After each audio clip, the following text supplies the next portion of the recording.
informasi pernikahan dalam Al-Quran, informasi tentang samara dibuka oleh Allah dengan bentuk ayat dalam bentuk jama. Wa min ayatihi. Seakan Allah ingin menegaskan bahwa jika engkau menginginkan samara, ketentraman dalam rumah tanggamu, mawaddah dalam cintamu, rahmah dalam perhatianmu, maka mendekatlah kepadaku. Karena itu para ulama mengatakan esensi hidup berumah tangga itu pada akhirnya ditujukan untuk membangun kedekatan kita dengan Allah Subhanahu wa Ta'ala. Karena itu bila ada di ruangan ini bahkan yang telah berumah tangga belasan tahunkah, puluhan tahunkah, namun belum mampu mendekatkan diri kepada Allah, maka belum ada yang tepat dalam kehidupan rumah tangganya. Karena itu setelah menikah ini, mohon dekati Allah Subhanahu wa Ta'ala. Bangun di malam hari. Sungguh banyak persoalan yang besar dituntaskan hanya dengan hamparan sejadah dan bersujud di dalamnya.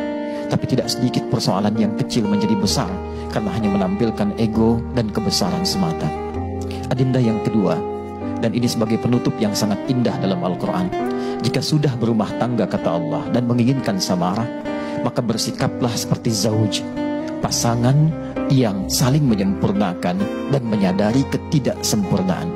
Quran surah keempat di ayat ke-19. Ya ayyuhalladzina amanu, hei pasutri yang merasa beriman. Jika ada ayat Quran dibuka dengan kalimat iman, maka informasi yang disampaikan mempertaruhkan iman kita di hadapan Allah Subhanahu wa Ta'ala. Semakin Anda ikuti menunjukkan kuatnya iman, semakin Anda menjauh dan mengingkari ada persoalan dalam iman. La yahillu lakum an tarithun nisaa karha. Jika kalian sudah berumah tangga kata Allah, jangan wariskan sifat-sifat yang kurang baik pada pasangan. Sungguh sepanjang bernama manusia pasti tidak akan sempurna. Karena itulah aku persatukan kata Allah untuk saling menyempurnakan. Jika nanti dalam rumah tangga terdapat kekurangan dalam pasangan, maka kata Allah jangan cepat marah. Boleh jadi di balik kekurangan itu ada hikmah besar untuk menyempurnakan kualitas rumah tangga adinda berdua. Sebagai penutup, dengarlah kisah singkat yang sangat indah ini.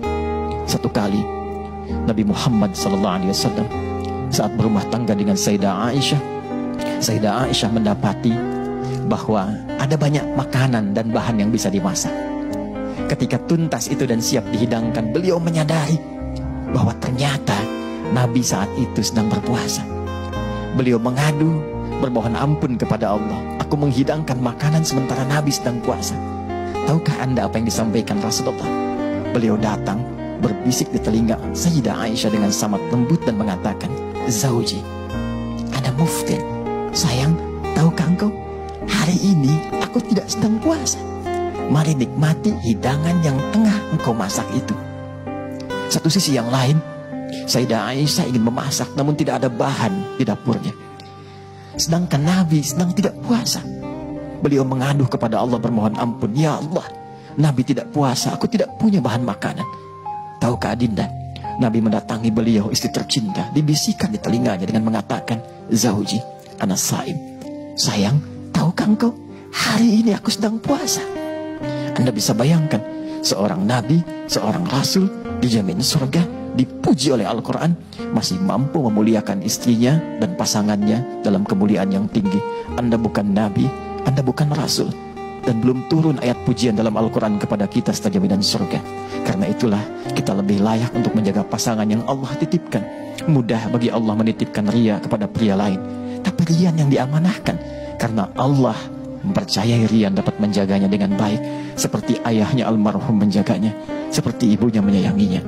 Pun demikian, tidak Allah titipkan Rian kepada perempuan lain, tapi kepada Ria, karena Ria dipercaya mampu memberikan kebahagiaan dan pelapis duka yang menghadirkan suka yang mendalam abadi sampai menghadap kepada Allah Subhanahu wa Ta'ala.